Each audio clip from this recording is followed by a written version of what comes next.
امام مالک بن انس نے خبر دی، انہیں زید بن اسلم نے، انہیں ابو صالح سمان نے اور انہیں ابو ہریرہ رضی اللہ عنہ نے کہ رسول اللہ صلی اللہ علیہ وسلم نے فرمایا، گھوڑا ایک شخص کے لیے باعث ثواب ہے، دوسرے کے لیے بچاؤ ہے اور تیسرے کے لیے وبال ہے۔ جس کے لیے گھوڑا اجر و ثواب ہے وہ شخص ہے جو اللہ کی راہ کے لیے اس کو پالے، وہ اسے کسی ہریالے میدان میں باندھے۔ راوی نے کہا یا کسی باغ میں، تو جس قدر بھی وہ اس ہریالے میدان یا باغ میں چرے گا اس کی نیکیوں میں لکھا جائے گا۔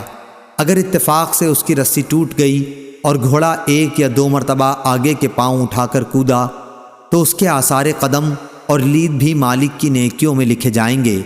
اور اگر وہ گھوڑا کسی ندی سے گزرے اور اس کا پانی پیے، خواہ مالک نے اسے پلانے کا ارادہ نہ کیا ہو تو بھی یہ اس کی نیکیوں میں لکھا جائے گا۔ تو اس نیت سے پالا جانے والا گھوڑا انہی وجوہ سے باعث ثواب ہے۔ دوسرا شخص وہ ہے جو لوگوں سے بے نیاز رہنے اور ان کے سامنے دستے سوال بڑھانے سے بچنے کے لیے گھوڑا پالے، پھر اس کی گردن اور اس کی پیٹھ کے سلسلے میں اللہ تعالیٰ کے حق کو بھی فراموش نہ کرے، تو یہ گھوڑا اپنے مالک کے لیے پردہ ہے۔ تیسرا شخص وہ ہے جو گھوڑے کو فخر، دکھاوے اور مسلمانوں کی دشمنی میں پالے، تو یہ گھوڑا اس کے لیے وبال ہے۔ رسول اللہ صلی اللہ علیہ وسلم سے گدھوں کے متعلق دریافت کیا گیا تو آپ نے فرمایا کہ مجھے اس کے متعلق کوئی حکم وحی سے معلوم نہیں ہوا سوا اس جامع آیت کے، جو شخص ذرہ برابر بھی نیکی کرے گا اس کا بدلہ پائے گا، اور جو ذرہ برابر برائی کرے گا اس کا بدلہ پائے گا۔ صحیح بخاری حدیث نمبر 2371۔ امام مالک نے بیان کیا، ان سے ربیعہ بن ابی عبد الرحمن نے، ان سے منبعث کے غلام یزید نے اور ان سے زید بن خالد رضی اللہ عنہ نے کہ رسول اللہ صلی اللہ علیہ وسلم کی خدمت میں ایک شخص آیا اور آپ سے لقطہ راستے میں کسی کی گم ہوئی چیز جو پا گئی ہو کے متعلق پوچھا، تو فرمایا کہ اس کی تھیلی اور اس کے بندھن کی خوب جانچ کر لو، پھر 1 سال تک اس کا اعلان کرتے رہو۔ اس عرصے میں اگر اس کا مالک آ جائے تو اسے دے دو، ورنہ پھر وہ چیز تمہاری ہے۔ سائل نے پوچھا، اور گمشدہ بکری؟ آپ نے فرمایا، وہ تمہاری ہے یا تمہارے بھائی کی ہے یا پھر بھیڑیے کی ہے؟ سائل نے پوچھا، اور گمشدہ اونٹ؟ آپ نے فرمایا، تمہیں اس سے کیا مطلب؟ اس کے ساتھ سیراب رکھنے والی چیز ہے اور اس کا گھر ہے، پانی پر بھی وہ جا سکتا ہے اور درخت کے پتے بھی کھا سکتا ہے، یہاں تک کہ اس کا مالک اس کو پا جائے۔ صحیح بخاری حدیث نمبر 2372۔ وہیب نے بیان کیا، ان سے ہشام نے، ان سے ان کے والد نے اور ان سے زبیر بن عوام رضی اللہ عنہ نے کہ نبی کریم صلی اللہ علیہ وسلم نے فرمایا، اگر کوئی شخص رسی لے کر لکڑی کا گھٹا لائے پھر اسے بیچے اور اس طرح اللہ تعالیٰ اس کی آبرو محفوظ رکھے تو یہ اس سے بہتر ہے کہ وہ لوگوں کے سامنے ہاتھ پھیلائے اور بھیک اسے دی جائے یا نہ دی جائے، اس کی بھی کوئی امید نہ ہو۔ صحیح بخاری حدیث نمبر 2373۔ لیث نے بیان کیا، ان سے عقیل نے، ان سے ابن شہاب نے، ان سے عبد الرحمن بن عوف رضی اللہ عنہ کے غلام ابو عبید نے، اور انہوں نے ابو ہریرہ رضی اللہ عنہ سے سنا کہ رسول اللہ صلی اللہ علیہ وسلم نے فرمایا، اگر کوئی شخص لکڑیوں کا گٹھا اپنی پیٹھ پر بیچنے کے لیے پھرے تو وہ اس سے اچھا ہے کہ کسی کے سامنے ہاتھ پھیلائے، پھر خواہ اسے کچھ دے یا نہ دے۔ صحیح بخاری حدیث نمبر 2374۔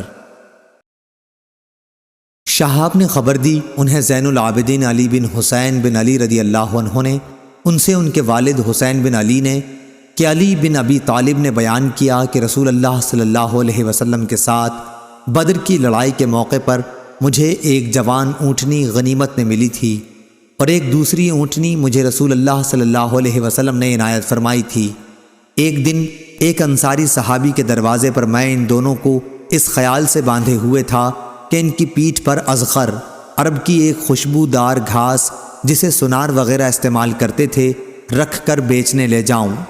بنی قینقاع کا ایک سنار بھی میرے ساتھ تھا۔ اس طرح خیال یہ تھا کہ اس کی آمدنی سے فاطمہ رضی اللہ عنہا جن سے میں نکاح کرنے والا تھا ان کا ولیمہ کروں گا۔ حمزہ بن عبد المطلب رضی اللہ عنہ اسی انصاری کے گھر میں شراب پی رہے تھے، ان کے ساتھ ایک گانے والی بھی تھی۔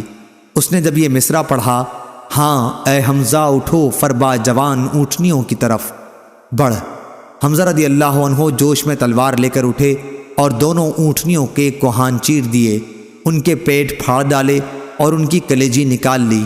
ابن جریج نے بیان کیا کہ میں نے ابن شہاب سے پوچھا کیا کوہان کا گوشت بھی کاٹ لیا تھا؟ تو انہوں نے بیان کیا کہ ان دونوں کے کوہان کاٹ لیے اور انہیں لے گئے۔ ابن شہاب نے بیان کیا کہ حضرت علی رضی اللہ عنہ نے فرمایا مجھے یہ دیکھ کر بڑی تکلیف ہوئی، پھر میں نبی کریم صلی اللہ علیہ وسلم کی خدمت میں حاضر ہوا۔ آپ کی خدمت میں اس وقت زید بن حارثہ رضی اللہ عنہ بھی موجود تھے۔ میں نے آپ کو اس واقعے کی اطلاع دی تو آپ تشریف لائے۔ زید رضی اللہ عنہ بھی آپ کے ساتھ ہی تھے اور میں بھی آپ کے ساتھ تھا۔ حضور صلی اللہ علیہ وسلم جب حضرت حمزہ رضی اللہ عنہ کے پاس پہنچے اور آپ نے خفگی ظاہر فرمائی تو حضرت حمزہ نے نظر اٹھا کر کہا تم سب میرے باپ دادا کے غلام ہو۔ حضور صلی اللہ علیہ وسلم الٹے پاؤں لوٹ کر ان کے پاس سے چلے آئے۔ یہ شراب کی حرمت سے پہلے کا قصہ ہے۔ صحیح بخاری حدیث نمبر 2375۔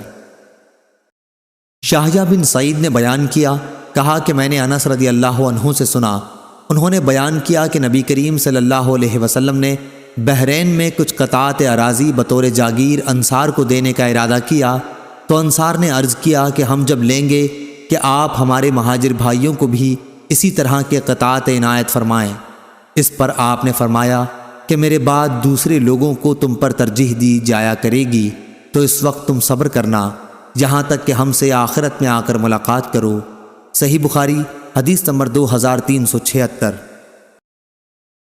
لیث نے یحییٰ بن سعید سے بیان کیا اور انہوں نے انس رضی اللہ عنہ سے کہ نبی کریم صلی اللہ علیہ وسلم نے انصار کو بلا کر بحرین میں انہیں قطعات اراضی بطور جاگیر دینے چاہے تو انہوں نے عرض کیا کہ اے اللہ کے رسول صلی اللہ علیہ وسلم، اگر آپ کو ایسا کرنا ہی ہے تو ہمارے بھائی قریش مہاجرین کو بھی اسی طرح کے قطعات کی سند لکھ دیجئے۔ لیکن نبی کریم صلی اللہ علیہ وسلم کے پاس اتنی زمین ہی نہ تھی، اس لیے آپ نے ان سے فرمایا میرے بعد تم دیکھو گے کہ دوسرے لوگوں کو تم پر مقدم کیا جائے گا، تو اس وقت تم مجھ سے ملنے تک صبر کیے رہنا۔ صحیح بخاری حدیث نمبر 2377۔ فلیح نے بیان کیا، کہا کہ مجھ سے میرے باپ نے بیان کیا، ان سے بلال بن علی نے، ان سے عبد الرحمن بن ابی عمرہ نے اور ان سے ابو ہریرہ رضی اللہ عنہ نے کہ نبی کریم صلی اللہ علیہ وسلم نے فرمایا اونٹ کا حق یہ ہے کہ ان کا دودھ پانی کے پاس دہا جائے۔ صحیح بخاری حدیث نمبر 2378۔ ابن شہاب نے بیان کیا، ان سے سالم بن عبداللہ نے اور ان سے ان کے باپ نے بیان کیا کہ میں نے رسول اللہ صلی اللہ علیہ وسلم سے سنا، آپ نے فرمایا تھا کہ پیوند کاری کے بعد اگر کسی شخص نے اپنا کھجور کا درخت بیچا تو اس سال کی فصل کا پھل بیچنے والے ہی کا رہتا ہے۔ ہاں اگر خریدار شرط لگا دے کہ پھل بھی خریدار ہی کا ہوگا تو یہ صورت الگ ہے، اور اگر کسی شخص نے کوئی مال والا غلام بیچا تو وہ مال بیچنے والے کا ہوتا ہے۔ ہاں اگر خریدار شرط لگا دے تو یہ صورت الگ ہے۔ یہ حدیث امام مالک سے، انہوں نے نافع سے، انہوں نے ابن عمر رضی اللہ عنہ سے بھی مروی ہے، اس میں صرف غلام کا ذکر ہے۔ صحیح بخاری حدیث نمبر 2379۔ زید بن ثابت رضی اللہ عنہ نے بیان کیا کہ نبی کریم صلی اللہ علیہ وسلم نے عرایا کے سلسلے میں اس کی رخصت دی تھی کہ اندازہ کر کے خشک کھجور کے بدلے بیچا جا سکتا ہے۔ صحیح بخاری حدیث نمبر 2380۔